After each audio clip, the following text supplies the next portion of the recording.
Hi, hello. Welcome to the episode of Isaiah's Newsstand. It's your host, Isaiah Edwards.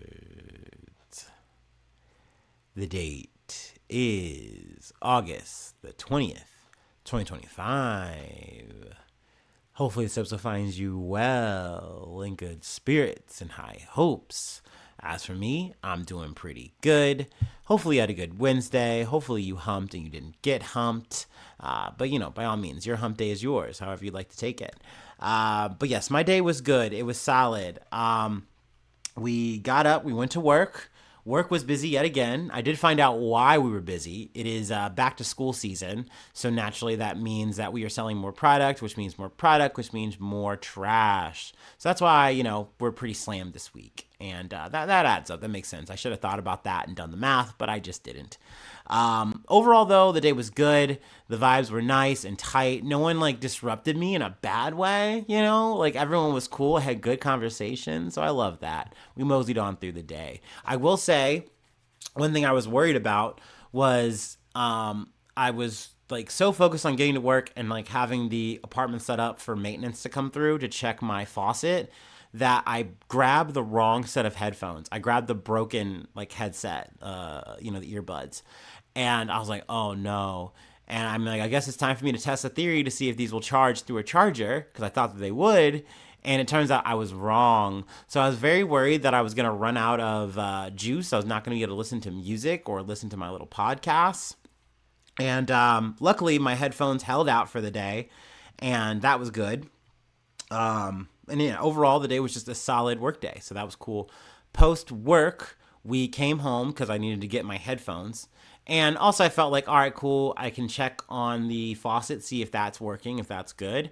And it is. So now I have a new faucet in the bathroom, and it's not leaking. So yay, we love that. Problem solved. I love that I don't have to hassle the landlords or get fined or whatever. You know what I mean? Because they will literally, if they come through and they see that the problem isn't enough of a problem, then they'll be like, hey, there wasn't anything wrong. And if you call us about this again and it's not, then we're going to charge you $50. They've done stuff like that before. So I'm very apprehensive and nervous whenever I have to call the landlords, and the landlords, it's like a whole family or whatever. But, luckily this was all good and it got worked out. So pick up my headphones, kind of have a quick, reconnoiter, if you will. And I go ahead and hit the gym. Gym was busy. It was another busy day. And I don't know, this is my first time going through the top of summer. When I started the gym last year, it was at the end of it. So maybe this is just the way that it is. It's it has a little bit of a lull period, and now we're in a bit of a busy period at the gym. I don't know. But there was more people there. It was harder to get the machines. And I kind of fucked up when I was doing some of my filler workouts to kind of substitute. There's a, I don't want to say it's a deadlift machine, but it's essentially an equivalent. And I was using that, and I wasn't even lifting heavy. I was just kind of doing I don't know, about 70 pounds each. And so it was 140, something like that. And I don't know if that number's right. Y'all know I'm bad at math. Don't worry about it. But I just I didn't have good form. I didn't set myself correctly, and I went for it, and I could just feel it in the middle upper of my back. And I was like, uh-oh, that's not good. No. But luckily the pain wasn't too bad. I was able to continue on with my workout. And then when I got to the cardio session, by the time I got to the treadmill, my ankle was just hurting. And I was like, this is not fun. But we got through it. We pushed through. Overall, it was a good workout. I hit the spots that I wanted to hit, so I'm happy about that. Came home, took some, Advil for all that, pain relief. And, here we are. We're yapping it up. So overall, especially compared to yesterday, a very good day. I am very happy. No complaints. I'm glad that I don't have to worry about the leaky faucet. And that overall work was solid. And overall that my mood was good. I didn't carry all that negativity from yesterday into today. So that was cool. We love that. Clap it up for that. Yay. All right. I feel like I covered enough of my personal news, my precious little life. So let's go ahead and do our startup, and let's get into some news. You will have to forgive me, though, my dear listeners. I'm definitely feeling like I don't know, my brain is foggy. I don't know why. I think it's because I'm tired. Oh, we also did have ice cream today at work. That was cool. A little free treat. We love that. But yeah, by the time like I just got through the whole day, my head was hurting. Like I said, my body was hurting. The Advil's helped a lot, but I just still feel like I'm ready to go to bed. I'm just tired. Yeah, but we're gonna get through this episode. We're gonna talk about some news to the best of my ability, and we'll call it a day after that.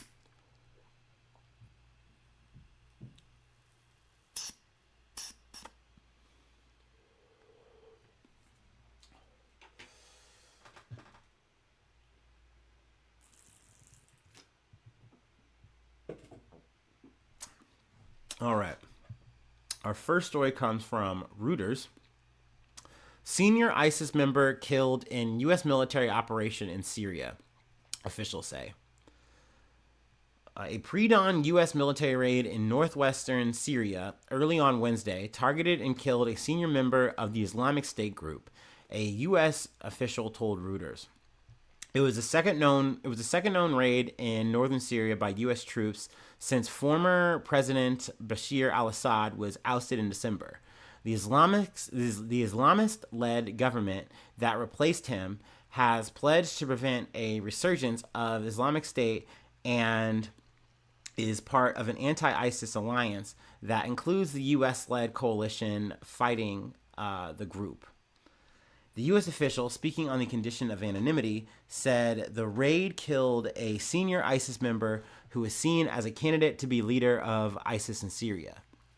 No U.S. troops were killed or injured in the raid, the official said.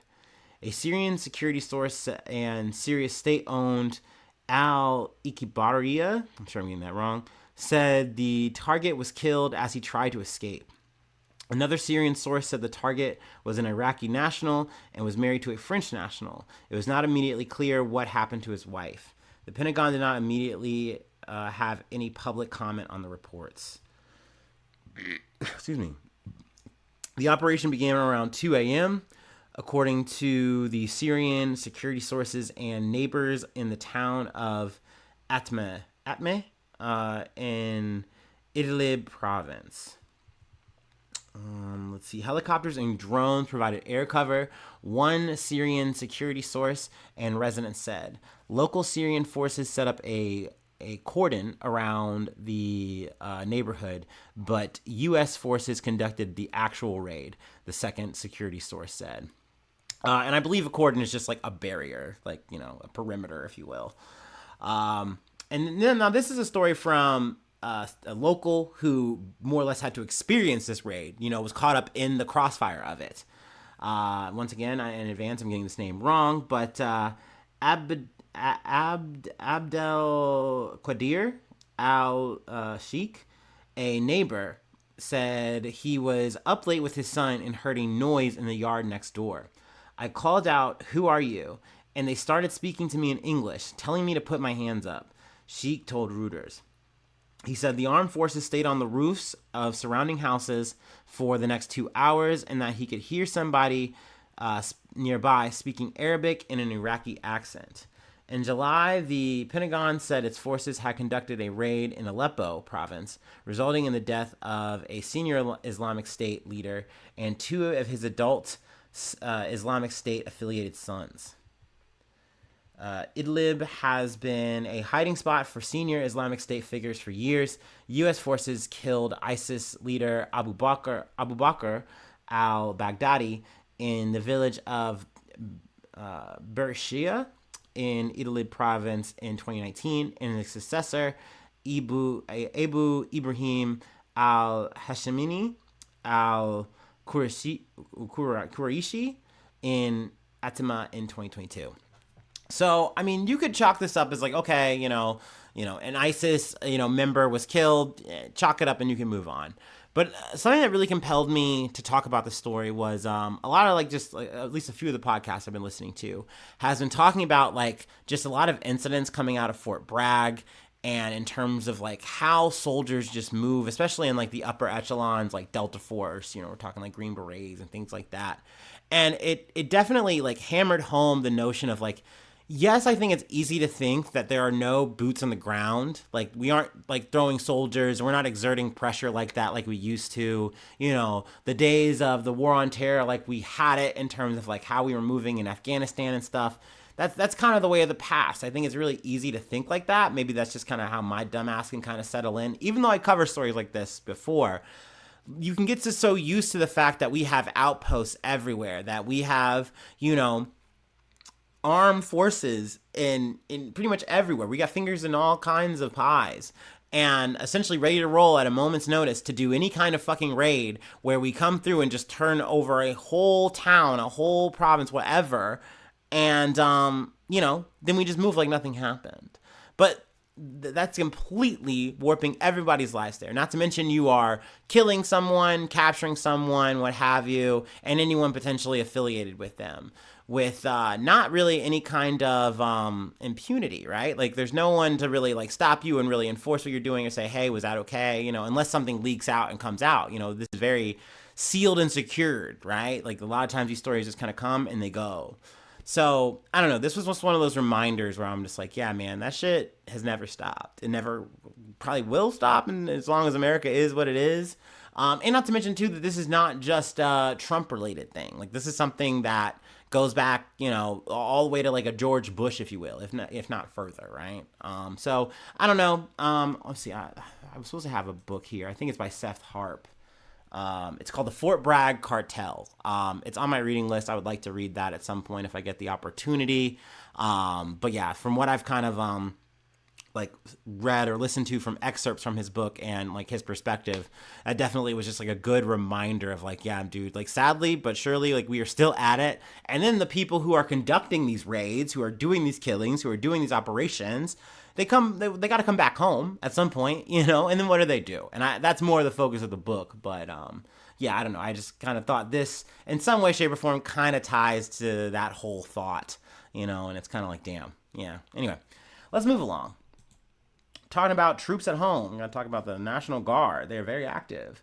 From the Associated Press, top White House officials turn to public appearances with troops as tense Washington watches. Now, half of this is about like J.D. Vance, Pete Hegseth, Stephen Miller, all coming down to Washington, D.C., hanging out with National Guard troops, having a burger at Shake Shack with these motherfuckers, really yucking it up. But what I really wanted to highlight and focus on, what pulled me here, was less than a mile from the U.S. Capitol, an armored National Guard vehicle collided with a civilian car in the early morning on Wednesday, trapping the driver inside until emergency crews arrived. The massive military transport, designed to withstand improvised explosive devices in war zones, towered over and crushed the Silver Sport utility vehicle. Bystanders gathered. "You come to our city and this is what you do? Seriously?" A woman yelled at the troops in a video posted online. So, I mean, we already have tensions at an all-time high in D.C., and not to mention other Republican-led states are sending in more National Guard to do what? Like, patrol the streets? And, of course, they're going to say, oh, well, we're getting crime down. Like, it's coming down. Like, this is the whole point. And it's like, motherfucker, crime was already going down. You didn't need to do this to make that better. But they're going out of their way. They are, like, issuing, like, $500 rewards for, like, information on, any, like, successful arrest, blah, blah, blah. They're patrolling the streets extra. And to some extent, you hear, law enforcement in D.C., they're kind of happy about this, which is, like, of course, no surprise. Like, yeah, we get a team up. We get more resources, So in some ways, they're happy about this. But they know that this has a really bad chilling effect on all the people there. You got kids going to school, and they got to see these fucking armed troops in their city. Like, why? What is this accomplishing? You once again are not getting crime down enough to really make this worth it, to make it warrant. It just seems like it's a show of force. There's been more talk that, just like he did in LA, just like he's doing now in DC, that he's going to do this in more Democratic-led states, which is crazy to do this because when you look at crime statistics in other like Republican-led areas, I'm not saying every one, but there's definitely some where crime is on the rise. It's going up. It's higher than DC. So why aren't you sending troops there? Why aren't you addressing that issue? Well, that'll get solved in time. That's gonna come out in the wash, of course. Like what the fuck are we doing? I thought we weren't supposed to be politicizing shit, right? Like, it's just crazy that we continue to do so with this iron fist mentality that the Trump administration is just hammering through. So yeah, I wanted to cover that, specifically that story. I don't really care about them fucking smashing on some fucking Shake Shack bullshit. Anyway, let's move on though to our next story from the Associated Press. Gabbard slashing intelligence office workforce and cutting budget by over $700 million. The Office of the Director of National Intelligence, or the ODNI, will dramatically reduce its workforce and cut its budget by more than $700 million annually, the Trump administration announced Wednesday. The move amounts to a major downsizing of the office responsible for coordinating the work of 18 intelligence agencies, including on counterterrorism and counterintelligence, as President Donald Trump has tangled with assessments from the intelligence community. His administration also this week has revoked the security clearances of dozens of former and current officials, while last month declassifying documents meant to call into question long-settled judgments about Russian interference in the 2016 presidential election.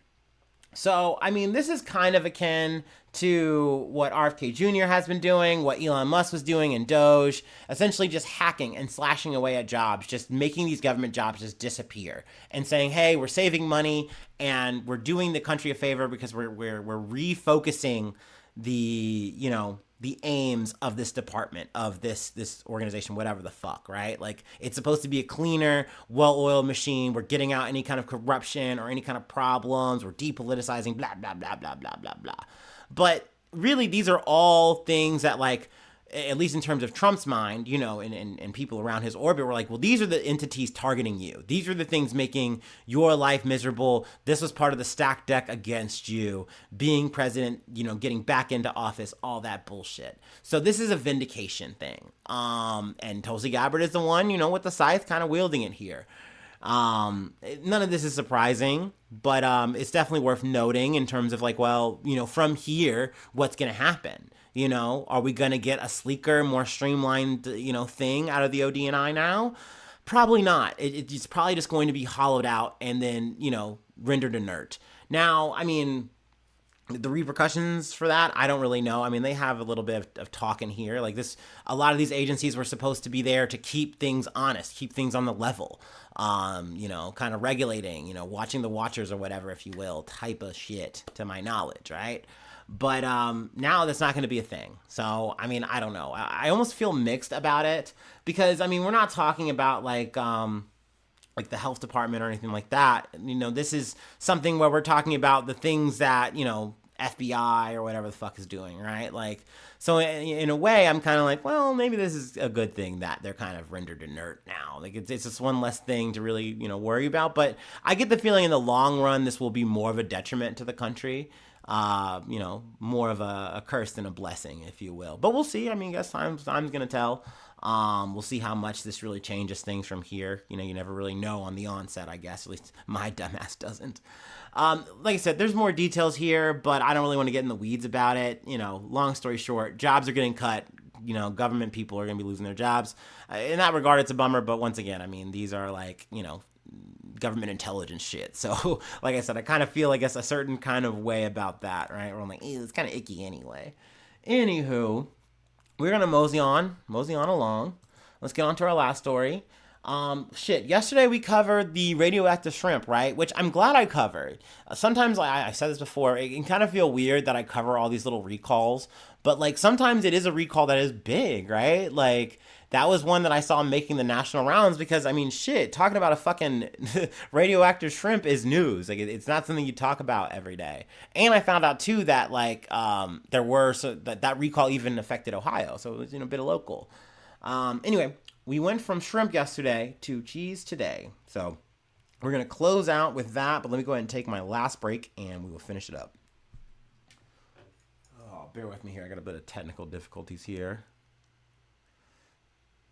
See if I can get this fixed. Maybe not. Okay. Whew. Just a bev it is.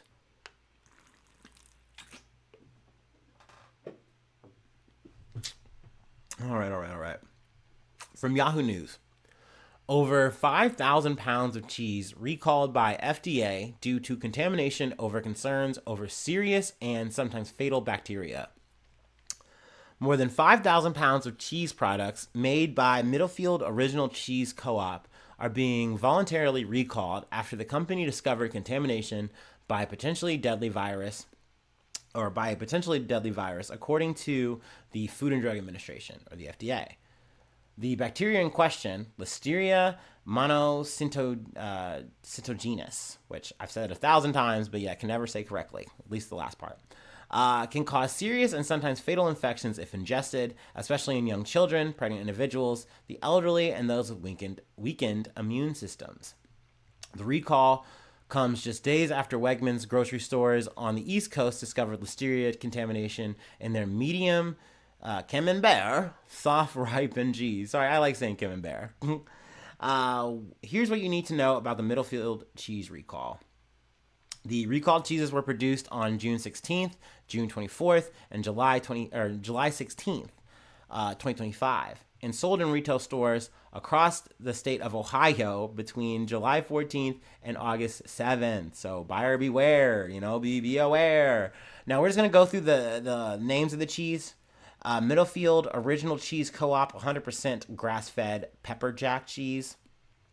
Copia Collective 100% grass-fed pepper jack cheese. Middlefield Original Cheese Co-op horseradish flavored cheese. And then the Monterey Jack cheese, also the Middlefield Original Cheese Co-op. All 8-ounce packages and or 5-pound packages, and they have a lot code. Oh, and then also Farmer's cheese, 8-ounce, and then also 5-pound blocks. No one has been reported, of catching Listeria yet, so that's good. No one's gotten sick, at least reportedly. But naturally, if you have bought any of these cheeses, in that time frame that fit that label, you're still sitting on that, well, it might be the time to just chuck it. You know what I mean? Maybe play it safe. You didn't get sick, let's keep it that way, right? Like I said, you can always chuck it. If you got the receipt or whatever, you can go ahead and get that returned, get that exchanged. You know the deal. You know the vibes. So definitely unfortunate because it sounds like some good cheese. I'm definitely down to eat some cheese, but not if it's going to get me sick. Not if it's going to give me Listeria. That's no good. That's also an up count on the Listeria. You know what I'm saying? That's no good. We want to see those numbers at a low. Granted, we don't have any bird flu, so that's good. I mean, we've made it past the halfway point of the year, and bird flu has not gone up. Feels like we're beating that. Let me knock on wood, though. Let me not put anything bad in the universe. That's really all I have for today. I know this episode was a bit scattershot. I don't know. Maybe I didn't stick my landings as well as I'd like, but it is what it is. I am happy to bring you another episode and call that one done. But that is all I have for today. If you'd like to help out, support the effort, I do have a Patreon. Patreon.com/IsaiahNews. Become a newsie today. Free ways to hit me up, IsaiahNews1@gmail.com. Feel free to follow me or the podcast on any of the socials. Subscribe to the YouTube. That's free action that helps out. Follow on TikTok, follow on Spotify, follow on Apple Podcasts, whatever platform you like to listen on. Leave a like, leave a comment. Sharing is caring. All the stars are appreciated. But truly the best thing you can do is just, keep listening. I post every day. So, if you'd like to hear this again, I'll hopefully be around this, same time, same bat time, same bat channel. But thanks so much for tuning in. Thanks so much for being a friend. And hopefully I see you soon for some more good news. I love ya. Bye-bye. Mwah.